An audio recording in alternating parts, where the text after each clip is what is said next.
2000 उस जमाने में मैंने इंजीनियरिंग महाराष्ट्र से की है और वहाँ पे मैंने थोरोली एंजॉय किया। ठीक है, मतलब बहुत कम पढ़ा, दिमाग थोड़ा बहुत एवरेज प्लस था और थोड़ा बहुत कॉमन सेंस था। ये वीडियो कॉलेज स्टूडेंट्स भी देख रहे हैं और फ्रेशर्स भी देख रहे हैं। तो फ्रेशर्स का ना एक डाउट होता है कि मैं जैसे कोई इंटरव्यू दे रहा हूँ तो काफ़ी सारे राउंड देने पड़ते हैं मेरे को एज अ मैनेजर। तो आप किसी कैंडिडेट में जो कि एक फ्रेशर है, आप उसमें क्या क्या चीज़ें नोटिस करते हो तब आप ये मानते हो कि ये हाँ भाई एक गुड फिट है मेरी कंपनी के लिए। प्रोफेशनल लाइफ से मैंने काफ़ी सारे क्वेश्चंस पूछे। प्रोफेशनल लाइफ में एक आखिरी जो क्वेश्चन मैं पूछना चाहूँगा कि मान लीजिए कोई सपोर्ट में है, राइट, या क्यूए में है, वो डेवलपमेंट में स्विच करना चाहता है, तो उसके लिए क्या एक रोड मैप होने वाला है आपके अकॉर्डिंग? अब जैसे आपने 1998 में अपनी ग्रेजुएशन कर ली थी, राइट, तो आपने एक जनरेशन गैप होता है वो भी नोटिस करा है। तो आपके अकॉर्डिंग इस टाइम में क्यूए से या सपोर्ट से अगर कोई डेवलपमेंट में स्विच करना चाहता है तो उसके लिए क्या रोड मैप है? आप एज अ इंडिविजुअल किस पार्टी को सपोर्ट करते हो और क्यों करते हो? एज अ मैनेजर आप अपने जो कलीग्स हैं या टीम मेंबर्स हैं, आप उनको क्या मैसेज देना चाहोगे इस वीडियो के थ्रू? आई एम श्योर ये वीडियो उन तक पहुंच रही होगी, तो आप इस वीडियो के थ्रू उनको क्या मैसेज देना चाहोगे? सो हेलो एवरीवन, स्वागत है आप सभी का देवभूमि उत्तराखंड में। आज हम आए हैं देवभूमि उत्तराखंड में। आज का जो पॉडकास्ट होने वाला है ना, वो एक ऐसे इंसान के साथ है जो कि हेड है customer support and professional services के ESQ डेटा सॉल्यूशन में। अगर आप सॉफ्टवेयर एनालिस्ट हैं, अगर आप टेस्ट एनालिस्ट हैं, अगर आप QA मैनेजर हैं, या यूं कहूं कि आप IT सेक्टर में किसी भी पोजीशन पर हैं, तो ये वीडियो आपके लिए है। आज के जो गेस्ट है ना, उनको 20+ ईयर्स का एक्सपीरियंस है और उनकी जो लाइफ रही है ना, वो काफ़ी चैलेंजेस से फुलफिल्ड रही है। तो आज वो अपनी लाइफ के बारे में बताएंगे, आज जो उनकी जर्नी रही है उसके बारे में बताएंगे। और जो आज की वीडियो का मेन मोटिव होने वाला है ना, वो ये रहेगा कि जैसे हम फ्रेशर होते हैं तो हम मैनेजर वाली पोस्ट पर कैसे जा सकते हैं, क्या रोड मैप होने वाला है। और जो आजकल इंट्रोडक्शन चलता है ना वर्चुअलिटी वाला, उसको हटाते हुए आज हम उनकी प्लेसेस को एक्सप्लोर करेंगे कि उनका जो majority part of the life है ना, उनकी कहाँ बीती है। आज मैं उनके घर आया हूँ। ठीक है, मैं बिना देरी के वीडियो को स्टार्ट करता हूँ। मैं सचिन सर को इनवाइट करना चाहूँगा। Hello sir. हेलो, यस, कैसे हैं आप? बढ़िया।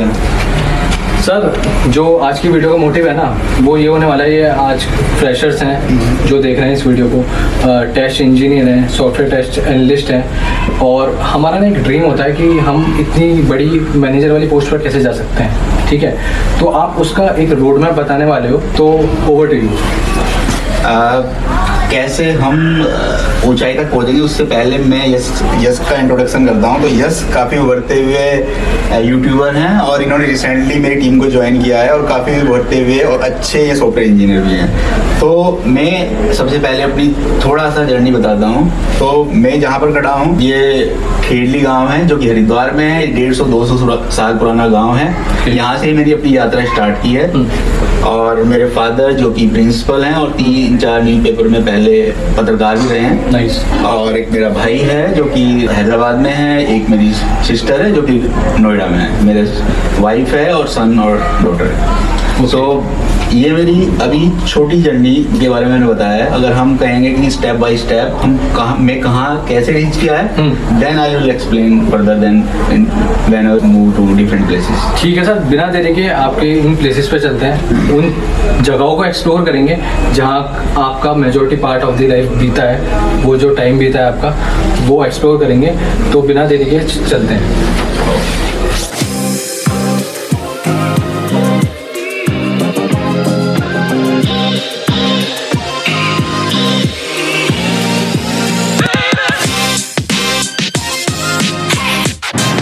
दोस्तों, मैं सचिन सर के ना फार्म हाउस पे आ गया हूँ। अभी सचिन सर घर पर ही हैं और कोइंसिडेंटली सर के मुझे कुछ दोस्त मिल गए हैं, उनसे जानेंगे सर के बारे में। अब सर के दोस्तों से पूछेंगे कि सर अपने टाइम पर या दोस्ती में एज अ फ्रेंड कैसे होते हैं, कैसे थे। ठीक है, तो सर आपका नाम? मेरा नाम अमित है। सर आपका? संजीव। ओके, तो सर सचिन सर के बारे में आप कुछ बताइए कि फ्रेंडशिप गोल्स जो रहे हैं आपके, अब तक आप कनेक्शन में हो, तो कैसे रहे हो? देखिए, फ्रेंडशिप की बात की जाए तो ये करीब 30 साल से ज़्यादा की फ्रेंडशिप है हम लोगों की। ओके। हम लोग तीनों ही 30 साल से ज़्यादा से एक दूसरे के फ्रेंड हैं। अच्छा। और अगर मैं सचिन की बात करता हूँ तो एक बहुत ही सीधा सरल, एकदम ऑनेस्ट किस्म का बंदा है। केयरिंग है काफ़ी। अच्छा। हम लोगों से मतलब काफ़ी इंटीमेसी है हमारी आपस में, एक बहुत करीबी दोस्त हैं हम तीनों, और मतलब एज अ गार्डियन भी कभी भी रोल प्ले करता है उसने, स्पेशली मेरे साथ। अच्छा तो मतलब शानदार एकदम, इससे ज़्यादा क्या। सर आप सचिन सर के लिए क्या बोलोगे? सर सचिन को मैं एलकेजी से जानता हूँ। अच्छा एलकेजी मतलब आई थिंक 4 से 5 साल के होंगे तब से जानता हूँ। हाँ और सचिन का नेचर मतलब जैसे हम क्लास में फर्स्ट या सेकंड में होते थे, हाँ तो जैसे टीचर पूछते थे, क्वेश्चन पूछ लिया, हाँ। तो कभी ऐसा हुआ जैसे मुझसे नहीं बताया गया, हाँ। तो सचिन बिल्कुल मेरी बराबर में बैठता था, अच्छा तो सचिन ने बता दिया, अच्छा तो उसमें ये रहता था, तो सचिन को मैं धीरे से बोलता था, हाँ धीरे मारना। तो सचिन मारने के बाद, क्योंकि पहले क्या सीधा गाल पे ही लगता था, तो फिर सचिन मारने के बाद बोलता संजीव धीरे से ही लगाना। मैंने कहा हाँ धीरे से ही लगा। तो मतलब काफी। मैं आपसे आखिरी क्वेश्चन पूछना चाहूँगा सचिन सर से रिलेटेड। आप सचिन सर को इस वीडियो के माध्यम से कोई ऐसा मैसेज देना चाहोगे, मतलब जो आपने इन पर्सन नहीं बोला हो या आप बोलना चाहते हो, या काफ़ी बार कुछ बातें होती हैं कि आप मन में रख लेते कि भाई फिर कभी बोलेंगे टाइम आने पे, तो कुछ ऐसी बातें अगर आप बोलना चाहो? देखिए हमारी दोस्ती ऐसी है कि हम कभी अब कोई बात अपने अंदर नहीं रखते। हमें जो बोलना होता है हम उसे बोलते हैं, हाँ। उसे जो हमें बोलना होता है वो हमें बोलता है। और मतलब हम खाली सुख के दोस्त नहीं है, हम दुख के दोस्त हैं। तो हम जीवन के हर स्थिति में हम साथ रहे हैं, और ईश्वर ने चाहा तो आखिरी तक साथ ही रहेंगे। बहुत बढ़िया। मैं तो यही कहूँगा सचिन से, जैसा सचिन था और जैसा है ऐसा ही रहे, वो ज़्यादा बेस्ट है। थैंक यू सर, बहुत अच्छा लगा आपसे बात करके। और ये कोइंसिडेंट है कि आपसे एकदम मिलने का मौका हुआ, क्योंकि मैं एक्चुअली क्या था कि सचिन सर के यहाँ आया था उनके साथ पॉडकास्ट करने, तो ये बहुत बड़ी बात है कि आपसे मिलने का मौका मिला और हमने काफ़ी सारी बातें करी। Thank you sir, all the best. Thank you.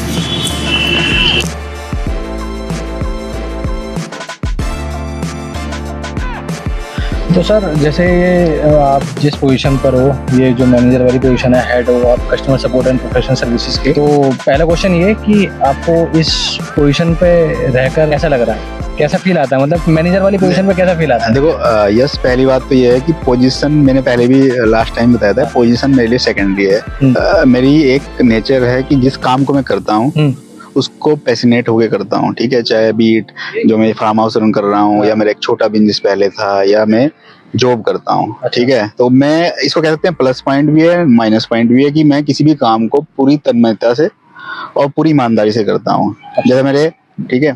तो उस बीच में जो जो चीजें होती रहती हैं over the period, software engineer से senior software engineer, team lead, manager, अब हेड, तो वो ओवर द पीरियड में उसी वजह से मेरी जो मेरा पैशनेट काम करने का है, जिस तरह से मैं ईमानदारी से काम करता हूँ, शायद कंपनी ने या जहां जहां मैं जैसे बिजनेस कर रहा हूँ, शुरू में हर्डल आते हैं, एक होती है ना कछुए वाली स्पीड से मैं चलना पसंद करता हूँ, जिसमें ईमानदारी से, तो उसमें हो सकता है कि मैं लोगों को लगे टाइम लग रहा है, लेकिन इवेंचुअली कछुआ कई बार खरगोश से आगे पहुंच जाता है। तो उस स्टोरी के तहत मेरी जो जर्नी है, तो एंजॉय करता हूँ। कई बार गुस्सा आता है, जो बंदे जैसे जो मेरे साथ एसोसिएट होते हैं, कई बार वो ऑनेस्टी से काम नहीं करते। अच्छा, तो ये मेरा, मैं कहता हूँ मेरा शायद नेगेटिव पॉइंट भी हो सकता है कि मैं जैसा हूँ मैं ऐसा ही दूसरों से एक्सपेक्ट करता हूँ, जो कि कई बार आप कह सकते हो फिजिबल या सही चीज नहीं होती है।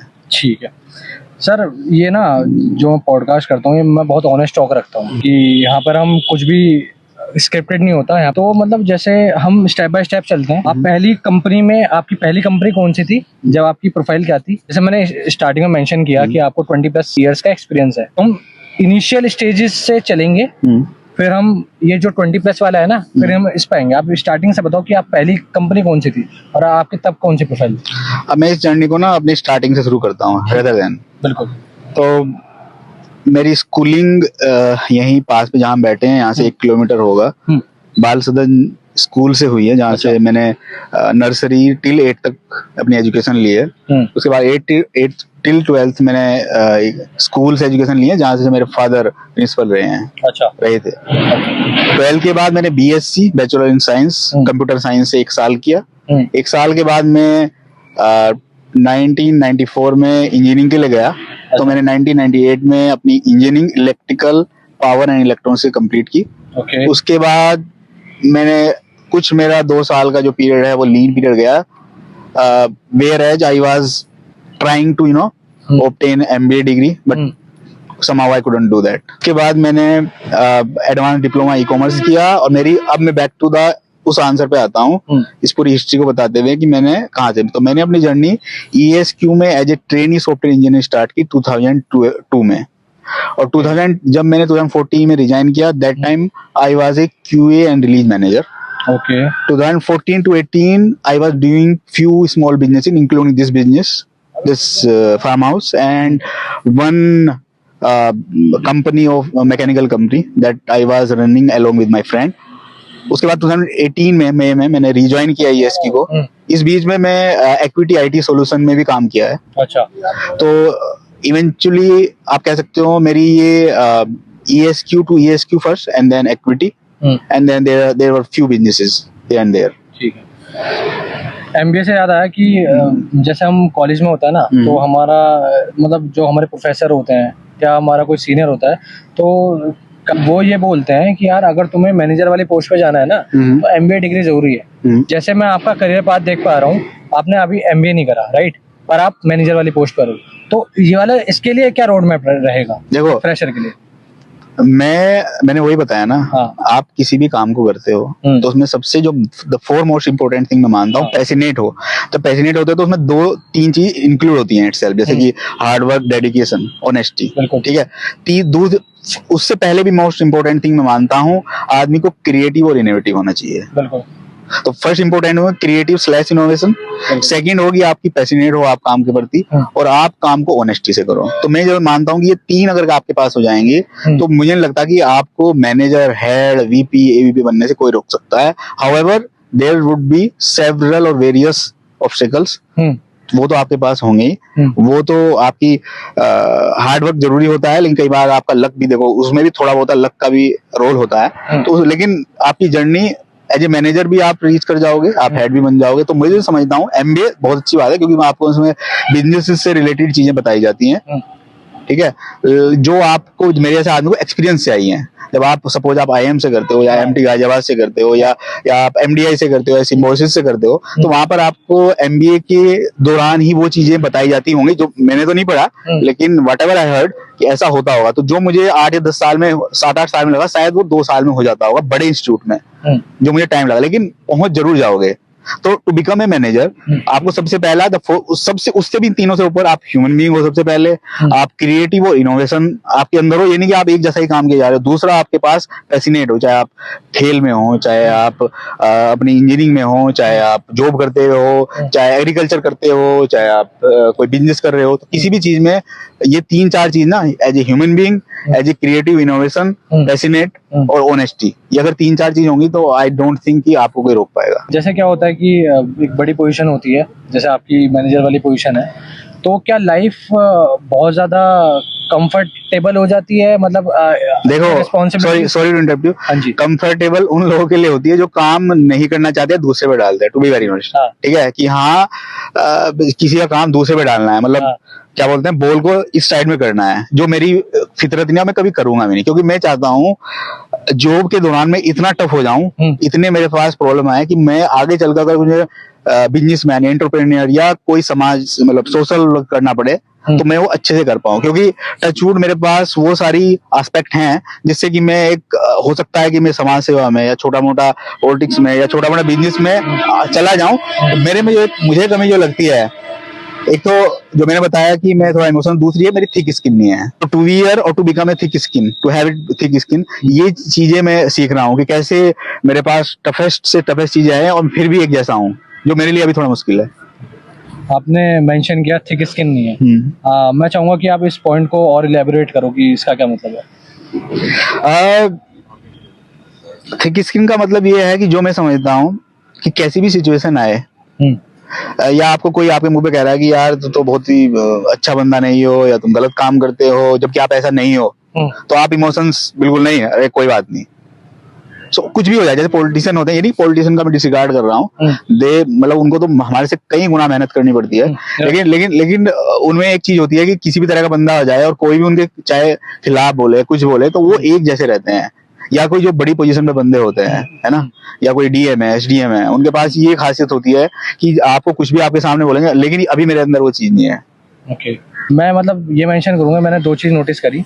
पहली के बारे में पहले डिस्कस करते हैं कि आपका जो माइंडसेट रहा है ना, वो एंटरप्रेन्योरशिप के थोड़ा सा रहा है, राइट? मतलब आपने साइड बाय साइड जॉब का भी देखा है और थोड़ा आपका माइंडसेट भी रहा है entrepreneurship. Entrepreneurship, creative, okay innovation. Okay मैं उसका मैं एग्जांपल देता हूँ, हाँ। फनी लगेगा। मैं बचपन में साइकिल से आता था अपने स्कूल पे, तो हाँ। मैंने वहां पर ट्राई किया कि मैं 2 दिन किया मैंने बैक टू बैक कि मैं पेन डालता हूँ, क्या वो पेन मुझे वहां मिलेगा? अच्छा। तो वो मेरा बेवकूफी थी, हाँ। लेकिन दोनों दिन पेन नहीं मिला।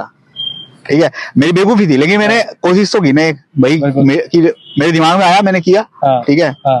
तो मैं रेदर देन जो बोल रहे हो ना बिजनेसमैन, एंटरप्रेन्योरशिप और ये सब, ये सेकंड है मेरे लिए है कि कोई नई चीज करूँ। अभी जो मैं काम कर रहा हूँ ना, अगर मैं ESQ पे आता हूँ ना, ESQ देखो मेरी जो जर्नी है ना, स्कूल मैंने जो इंजीनियरिंग टाइम में, टू बी वेरी ऑनेस्ट, पढ़ाई, फादर अगर इस वीडियो को देखेंगे तो वो भी क्या सोचेंगे कि मैंने पढ़ाई बहुत कम की है। मेरे जो 10 दिन मिलते हैं ना पढ़ने के, सिर्फ उन्हीं दिन मैंने पढ़ाई की है, और टच वुड गॉड ग्रेस और थोड़ा बहुत मेरे में कॉमन सेंस है, उसकी वजह से ये सब हो गया। मतलब कि मैंने अचीव कर लिया, राइट, कि कॉमन सेंस, और इसकी वजह से मैंने अपनी इंजीनियरिंग कर ली। उसके बाद जैसे मैं इंजीनियरिंग में आया, इंजीनियरिंग से मैं ESQ में आया, तो ESQ ने धीरे धीरे इतना कुछ मुझे सिखाया, और यहाँ पर लोगों से मिलके मेरी जो दिमाग है ना वो खुला, है ना। तो मेरे अंदर जो मैच्योरिटी आई वो ESQ से आई। इंजीनियर थोरोली मैंने एंजॉय किया जो करते हैं, और इवन 2000 उस जमाने में मैंने इंजीनियरिंग महाराष्ट्र से की है, और वहां पर मैंने थोरोली एंजॉय किया। ठीक है, मतलब बहुत कम पढ़ा, दिमाग थोड़ा बहुत एवरेज प्लस था, और थोड़ा बहुत कॉमन सेंस था। सर, ये जैसे मैंने बिगिनिंग में मेंशन किया था ना, काफी लोग देख रहे हैं वीडियो, और ये वीडियो कॉलेज स्टूडेंट्स भी देख रहे हैं और फ्रेशर्स भी देख रहे हैं।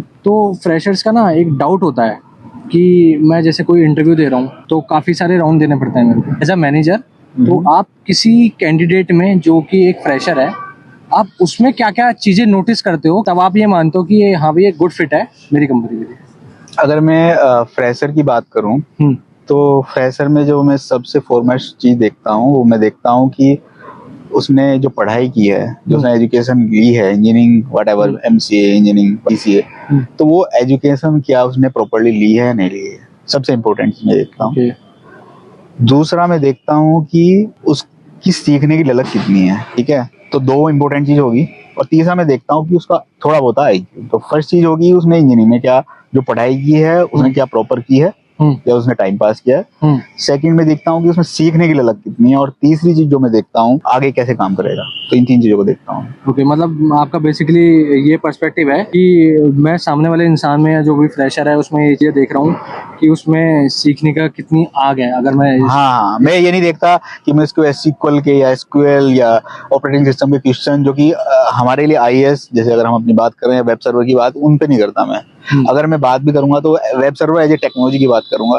अगर मैं बात करूंगा database as a database server as a technology की बात करूंगा। अगर मैं प्रोग्रामिंग लैंग्वेज बात करूंगा तो C++ तो चलो पुरानी होगी, तो मैं उसे एडवांस जावा की या मैं उसे क्लाउड की, तो इन टेक्नोलॉजी की बात करूंगा। या फिर मैं उसके कोर्स से रिलेटेड, जो उसने कोर्स में जो भी उसने ऑब्टेन की है नॉलेज, उस पे करूंगा। और थोड़ा बहुत जो उसने, और तीसरी चीज मैं करूंगा जो रेज्यूमे में उसने लिखा है, बायोडाटा में जो उसने लिखा है। फॉर एग्जांपल वो कहता है कि मुझे खेलने का शौक है क्रिकेट का, तो मैं उसे क्रिकेट पे भी पूछूंगा।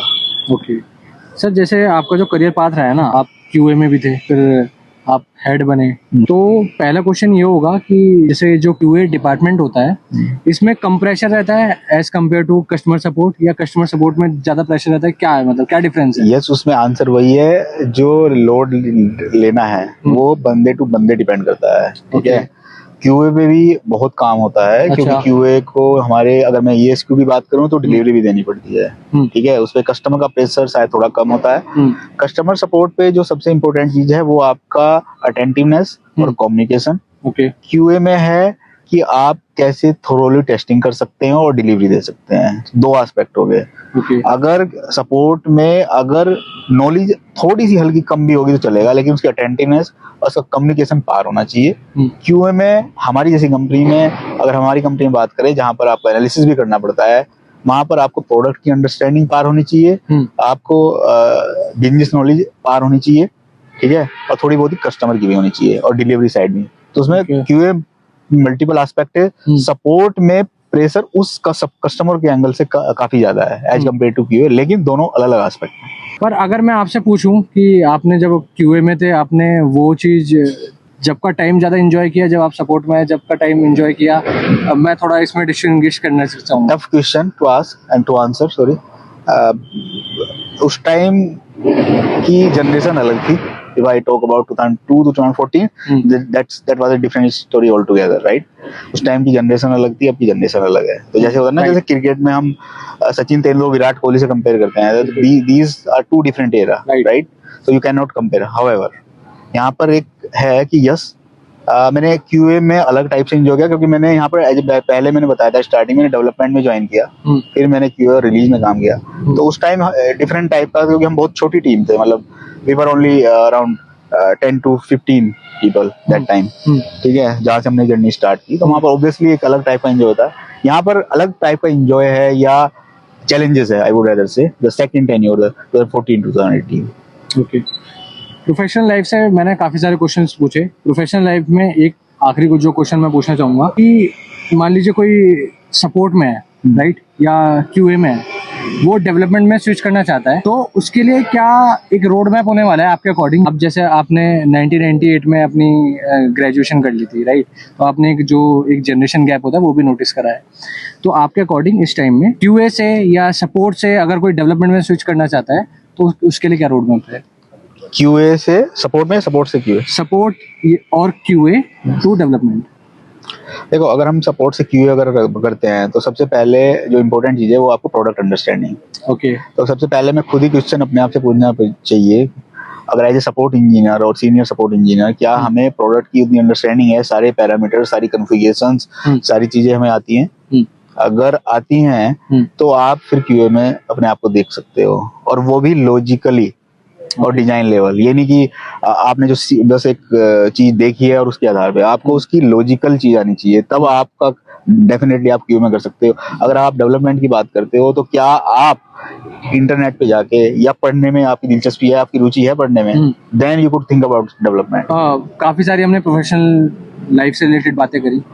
आप थोड़ा, हम जैसे फार्म हाउस में है तो इससे रिलेटेड जरूर क्वेश्चन। हाँ, फार्म हाउस। ये फार्म हाउस की स्टोरी बताओ आप। फार्म हाउस की स्टोरी, यहाँ पर ये पास में जो है मेरे अंकल, मेरे ताऊ जी का काफी मतलब सेकंड बेस्ट स्कूल है यहाँ पर, DPS के बाद, मां सरस्वती पब्लिक स्कूल। तो ये यहाँ पर था पहले से ही। अच्छा। जब ये स्टार्ट हुआ, ठीक है, तो मैंने 2014 में जब जॉब छोड़ी, उससे पहले ही हमारी यहाँ पर, उससे पहले यहाँ पर एग्रीकल्चर होती थी और थोड़े हमारे आम के बाग थे। अच्छा। और ये कम से कम मेरे ख्याल से 60,000 स्क्वायर फीट लैंड होगी। ओके, राउंड, ठीक है, इसमें एल शेप में है, तो थोड़ी अभी यूज में नहीं है। ना अगर बीघे की बात करूँ, 8.5 बीघे, around more than 60,000 square feet, ठीक है।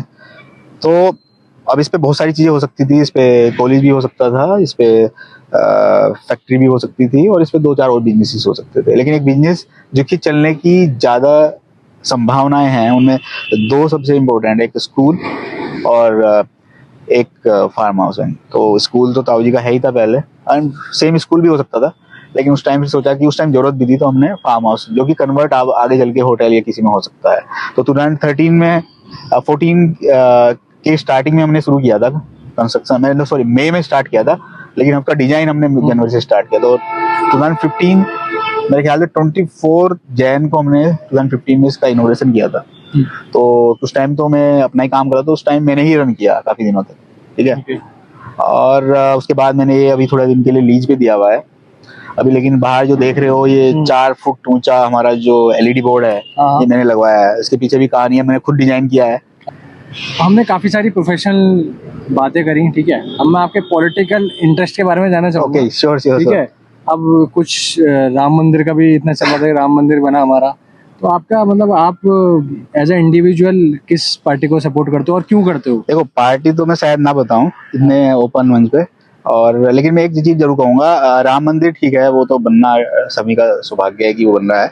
मेरी जो एक सबसे इम्पोर्टेंट चीज है कि कोई भी गवर्नमेंट इससे पहले, क्योंकि मैं पॉलिटिक्स को काफी at the age of 8 to 10 year follow कर रहा हूँ। ओके। तो जो भी गवर्नमेंट, अगर सपोज उसने जो काम किया है उसे पहचानना चाहिए। अगर सपोज मैं कहता हूँ कि करंट जो गवर्नमेंट है, अगर उसने पहले से 30-40% ज्यादा काम किया है, ओके है ना। हमें किसी बंदे की पर्सनल कि हाँ भाई वो बंदा काफी बोलता है, वो काफी अच्छे कपड़े पहनता है, वो शराब पीता है, उसका कैरेक्टर, उस पे जाने के बजाय हमें काम से नापना चाहिए।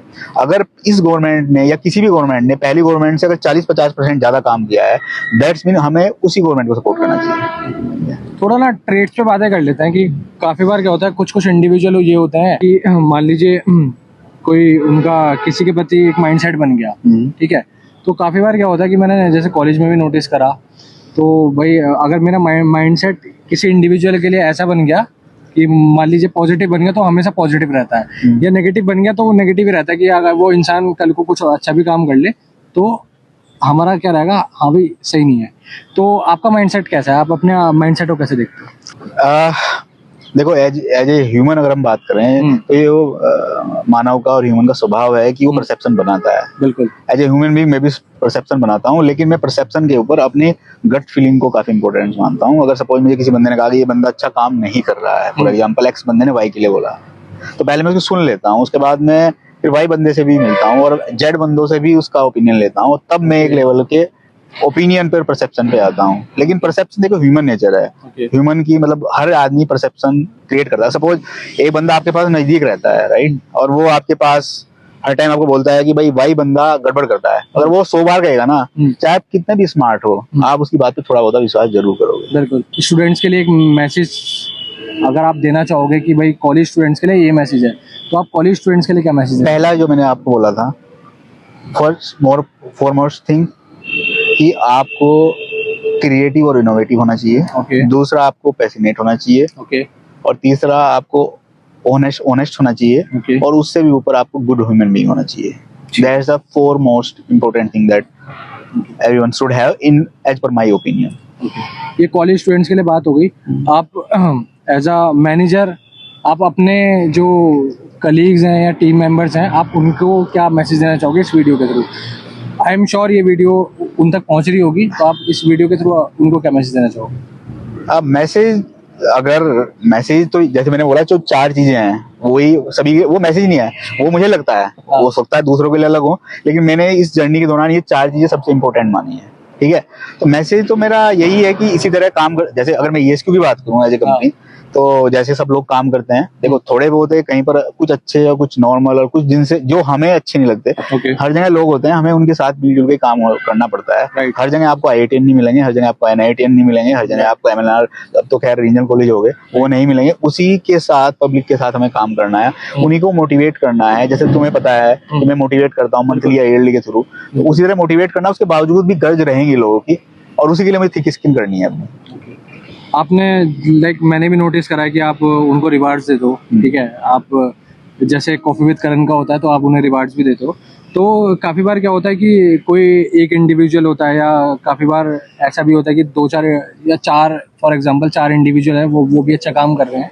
तो आप इसमें कैसे ये जजमेंट लेते हो कि हाँ ये पर्टिकुलर ये बंदा ठीक है, इसको मुझे ये रिवार्ड देना चाहिए, या ये 2 बंदे ठीक हैं? उसमें आप कैसे डिसीजन? इसीलिए तो मैं यहाँ पर हूँ जहाँ पर मैं हूँ।